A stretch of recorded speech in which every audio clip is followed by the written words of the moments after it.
আমাদের দুর্বলতা আছে, কিন্তু যতটুকু আমাদের দ্বারা সম্ভব হচ্ছে আদববান সেই ছেলে তৈরি করা কারিগর কাদেরিয়া প্রতিষ্ঠা করেছেন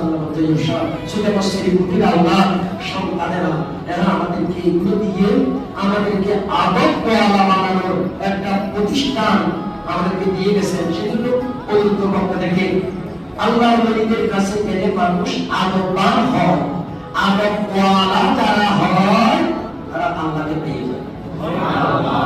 আর বেয়াদব শয়তান যুক্তি দিয়েছিল, আদবের চিন্তা করো, আদবের কথা চিন্তা করে মালিক মানুষ, খালাকতাল মিন নার ওয়া খালাকতাহু মিন তিন, আমার তৈরি করছো আমার তোমার দুধ হয়ে যাও, লানাতুল্লাহি আলাইহি লানাত তার উপর কিয়ামত পর্যন্ত।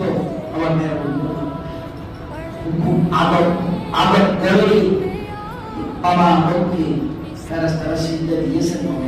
এইভাবে যুগে যুগে যারা আদব পান হয়েছেন তারা আদবের কারণে উপরে গিয়েছেন। সাহাবায়ে কেরামের আদবের আলোচনা করতে গেলে রাতের পর রাত যাবে, দিনের পর দিন যাবে। তারা আমার নবীর সাথে কেমন আদব মানছিলেন, বুখারী শরীফের মধ্যে বেশ কয়েক জায়গায় এই হাদিসটি এসেছে যে উরওয়া ইবনে মাসউদ যখন হুদায়বিয়ার সময় হচ্ছে, সন্ধি হচ্ছে, আমার ছাত্র বান্ধবরা যারা বুখারী শরীফ কিতাব সুলহ মধ্যে এই হাদিসটি এসেছে, লম্বা হাদিস।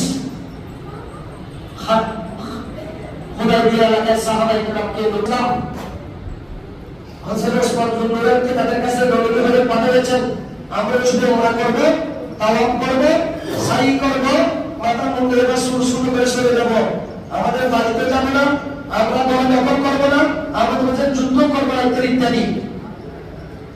বন্ধু আমার, কিন্তু এর বড় অল্প মসুদ গিয়েছেন দেখি মুসলমানদের কি অবস্থা, এটা খেয়াল করেন। তৈরি কেন